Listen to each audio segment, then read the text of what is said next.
اعوذ باللہ من الشیطان الرجیم، بسم اللہ الرحمن الرحیم۔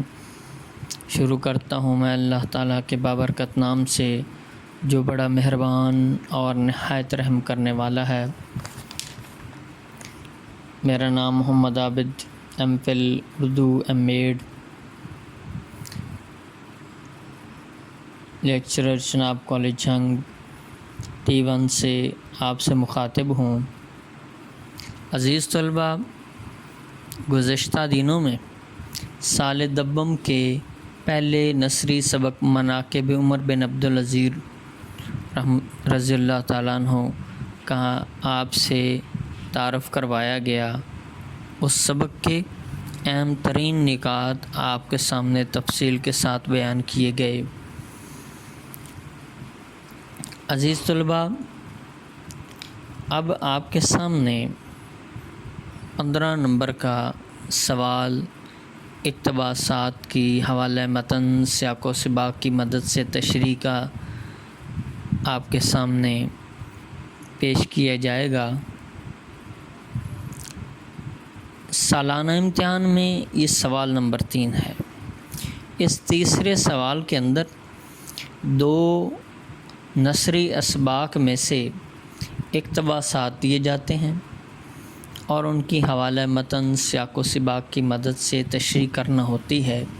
ان 2 میں سے طلباء ایک پیراگراف کا انتخاب کر لیتے ہیں جس کو وہ سمجھتے ہیں کہ اس کا حوالہ متن سیاق و سباق اور تشریح وہ احسن انداز کے ساتھ کر سکیں گے، تو تیسرے سبق میں سے ایک اقتباس کا انتخاب کیا جاتا ہے۔ سال دبم کے اس اقتباس کی حوالہ متن سیاق و سباق کے ساتھ کی مدد سے جو تشریح ہے، اس کے لیے ہم آپ کو چند ضروری ہدایات بتانا ضروری سمجھتے ہیں۔ پہلے اس اقتباس کو طلباء اچھی طرح پڑھ کر اس بات کا اندازہ لگا لیتے ہیں کہ اس کا حوالہ متن کیا ہوگا۔ حوالہ متن میں سبق کا عنوان اور مصنف کا نام، اس کے علاوہ ماخذ کے سبق، یہ سبق جو ہے کس کتاب سے اخذ کیا گیا ہے اور یہ صنف کے لحاظ سے کیا ہے، تاریخ ہے، ناول ہے، سیرت نگاری ہے، سوانح ہے۔ یہ 4 پہلو حوالہ متن کے اندر لکھے جائیں گے، جس میں سبق کا عنوان کا 1 نمبر ہے، مصنف کے نام کا 1 نمبر ہے، ماخذ اور صنف کا نمبر نہیں ہوتا، وہ صرف اچھے تاثر کے لیے لکھے جاتے ہیں۔ عزیز طلباء، یہ 2 نمبر کا حصہ ہے حوالہ متن کا۔ اس کے بعد ہے سیاق و سباق۔ سیاق و سباق جو ہوتا ہے وہ 2 طرح کے ہوتے ہیں، ایک مثالی اور دوسرا جمالی۔ مثالی سیاق و سباق وہ ہوا کرتے ہیں جو پیراگراف کا موقع و محل بتائے، کہ پیراگراف سے پہلے اور بعد کے مقامات کا اس میں ذکر ہو۔ عزیز طلباء، یہاں وہ طلباء جن کو معلوم نہیں ہوتا کہ یہ جو پیراگراف تشریح کے لیے آیا ہے وہ اس کا سیاق و سباق بنانے کی بجائے کہ اس پیراگراف سے جو تشریح کے لیے آیا ہے اس سے پہلے کیا واقعات تھے اور اس پیراگراف کے بعد کے کیا واقعات ہیں جہاں سے ہم نے سیاق و سباق بنانا ہے، وہ بہو وہ تشریح والا پیرا ہی لکھ کر آ جاتے ہیں سیاق و سباق میں، جو کہ بالکل غلط انداز ہے اور اس کے نمبر نہیں ملتے۔ تو پیراگراف سے پہلے اور بعد کے مقامات کا یہاں ذکر کرنا ہوتا ہے۔ ایسا مثالی سیاق و سباق اس وقت آسانی کے ساتھ لکھا جا سکتا ہے جب سبق کے اندر کہانی کا عنصر پایا جائے۔ کہانی کا عنصر جب پایا جاتا ہے تو اس کا سیاق و سباق بہت آسانی کے ساتھ لکھا جا سکتا ہے۔ تو دوسرا جمالی سیاق و سباق ہوتا ہے، جو اقتباس سے متعلقہ سبق کے اہم نکات کو بالترتیب لیکن مختصراً انداز کے ساتھ بیان کر دے۔ اجمالی سیاق و سباق ان اسباق سے متعلقہ ہوتا ہے جہاں کہانی کا عنصر نہیں پایا جاتا۔ امتحان میں ان دو قسم کے سیاق و سباق کی جو طوالت ہوتی ہے وہ 8 سے 12 سطور یا لائن پر مشتمل ہوتی ہے، اور سیاق و سباق جو ہوتا ہے یہ 3 نمبر کا ہوتا ہے۔ سیاق و سباق کے بعد جو اقتباس منتخب کیا ہے طلباء نے تشریح کے لیے، اب اس اقتباس کی تشریح کی جاتی ہے۔ عبارت کی تشریح کا جو مقصد ہے وہ طلباء کی صلاحیت کو اچھی طرح پرکھنا ہوتا ہے کہ وہ عبارت کو سمجھنے میں، اس کی وضاحت کرنے میں کس قدر اہلیت اور آسانی رکھتے ہیں، اور مطالب عبارت جو عبارت کے الفاظ عبارت کے الفاظ ہیں وہ اپنے انداز کے ساتھ وہ اپنے لفظوں میں کس قدر خوبی اور آسانی سے سمجھا سکتے ہیں۔ عبارت کی جو آسانی کے ساتھ تشریح کی جا سکتی ہے، جس میں عبارت کا مطلب سمجھایا جا سکتا ہے، اور وہ الفاظ جو عبارت کے اندر درج ہیں ان کو اپنے لفظوں کے اندر بڑی آسانی کے ساتھ کیسے سمجھایا جا سکتا ہے۔ طلباء کو چاہیے کہ وہ مشکل الفاظ و تراکیب کے معنی و مفہوم جو ہیں ان کا متبادل لکھیں۔ ایسا نہ ہو کہ جیسا ہی پیراگراف کویسچن پیپر کے اندر آیا تھا، اس سوالیہ پرچے میں جیسا پیراگراف دیا گیا تھا اس کے مشکل الفاظ، تراکیب، ان کے اندر چھپے ہوئے مطلب، معنی، مفہوم ہو بہو لکھ دینے سے آپ اچھی تشریح نہیں کر سکتے، بلکہ ان کا بڑی آسانی کے ساتھ ان کے متبادل، ان کے آسان لفظوں کے اندر آپ اسے بیان کریں۔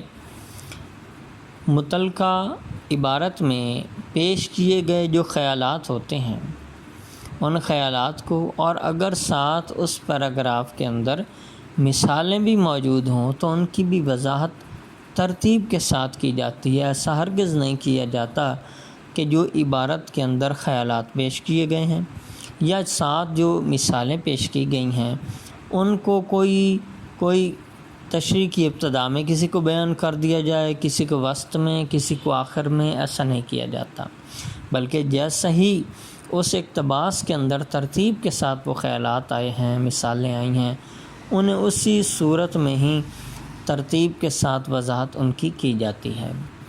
عزیز طلباء، اس بات کو ذہن نشین رکھیں کہ تشریح کس قدر ہونی چاہیے۔ تشریح اصل عبارت جو آپ کے سوالیہ پیپر میں دی جاتی ہے اس کا 3 گنا ہونی چاہیے، اس سے 3 گنا بڑھا کر آپ لوگوں نے تشریح کرنی ہوتی ہے، اور اس کے اندر مناسب امدادی حوالہ جات کا استعمال بھی کرنا ہوتا ہے۔ ان حوالہ جات بھی کئی قسم کے ہوتے ہیں، مثلا قرآنی آیات ہیں، احادیث ہیں، ضرب المثل ہیں، اقوال زرعی ہیں، محاورات ہیں، اشعار کے مصرے ہیں، اور اگر مکمل شعر بھی آپ کو یاد ہو تو آپ اس کا بھی حوالہ دے سکتے ہیں، وہ غلط شمار نہیں کیا جاتا۔ لیکن یہ جو حوالہ جات ہوتے ہیں بڑے نمایاں کر کے واضح طور پر ان کو لکھا جاتا ہے، اور اس طرح یہ حصہ تشریح جو ہے یہ 10 نمبر پر مشتمل ہوتا ہے، اور 10 نمبر کی یہ تشریح، 3 نمبر کا سیاق و سباق، 2 نمبر کا حوالہ متن، یہ 15 نمبر کا یہ سوال آپ کے سوالیہ پرچے میں تیسرا سوال ہوتا ہے۔ اب عزیز طلباء، آپ کے سامنے سال دوم نثری اسباق کے اقتباسات کو حل کرنے کا طریقہ اور نمبروں کی ترتیب درج ذیل ہے کہ پہلے آپ عبارت یا نثر پارہ یا اقتباس لکھ کر اس اقتباس کے ابتدائی حروف دائیں طرف، پھر حذفیہ نشانات لگا کر اس کے آخری حروف بائیں طرف لکھیں گے تاکہ نشاندہی ہو سکے آپ نے کس اقتباس کا انتخاب کیا ہے تشریح کے لیے۔ پھر عزیز طلباء، حوالہ متن لکھ کر سبق کا عنوان مناقب عمر بن عبدالعزیز رضی اللہ عنہ، پھر مصنف کا نام علامہ شبلی نعمانی رحمۃ اللہ علیہ، ماخذ مولانا مقالات شبلی جلد 4 کہ یہ کہاں سے اخذ کیا گیا ہے، اور صنف سیرت نگاری ہے۔ عزیز طلباء، آپ کے سامنے یہ لکھا ہوا ہے، مناقب عمر بن عبدالعزیز، سبق کا عنوان اس کا 1 نمبر، مصنف کا نام علامہ شبلی نعمانی 1 نمبر، یہ 2 نمبر کا حوالہ متن۔ ماخذ اور صنف جو ہوتے ہیں وہ اچھا تاثر پیدا کرنے کے لیے لکھے جاتے ہیں، ان کے نمبر نہیں ہوتے۔ اس کے بعد سیاق و سباق جو 3 نمبر کا ہوتا ہے، 8 سے 12 سطور پر مشتمل ہوتا ہے، یہ 3 نمبر کا سیاق و سباق ہے۔ اس کے سامنے پھر تشریح ہے، تشریح 3 گنا اصل عبارت سے زائد ہونی چاہیے، اور یہ 10 نمبر پر مشتمل ہے۔ تو یوں 15 نمبر کا یہ آپ کا سوال مکمل ہوتا ہے۔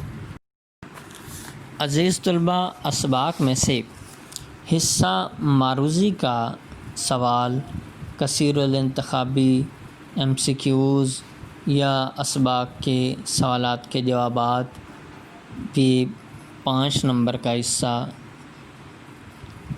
اسباق کے سوالات کے جوابات کا ہوتا ہے، جن میں سے اسباق کے اندر سے سوالات 5 سوالات جو ہوتے ہیں وہ حصہ معروضی میں شامل کیے جاتے ہیں، اور ہر سوال کے 4 ممکنہ جوابات دیے جاتے ہیں، جن میں سے ایک درست جواب کا انتخاب کرنا ہوتا ہے۔ یہ 5 سوالات دیے جائیں گے، جن میں سے ہر سوال کے 4 ممکنہ جوابات دیے جائیں گے، جن میں ایک درست جواب کا آپ نے انتخاب کرنا ہوتا ہے۔ عزیز طلباء، پیراگراف کو مناقب عمر بن عبدالعزیز کے اقتباسات کو اچھی طرح تیار کر لیجئے، اور اس سبق کے کثیر الانتخابی سوالات کے جوابات اچھی طرح تیار کیجئے۔ جو آپ کا ٹیسٹ لیا جائے گا ان میں 15 نمبر کا پیراگراف تشریح کے لیے، حوالہ متن سیاق و سباق کی مدد سے تشریح کے لیے، اور 5 نمبر کے کثیر الانتخابی سوالات کے جوابات دیے جائیں گے، جو آپ لوگوں نے حل کرنے ہیں۔ عزیز طلباء، ہمیں آپ سے امید ہے کہ آپ ان اقتباسات کو اور کثیر الانتخابی سوالات کے جوابات کو اچھی طرح تیار کریں گے۔ السلام۔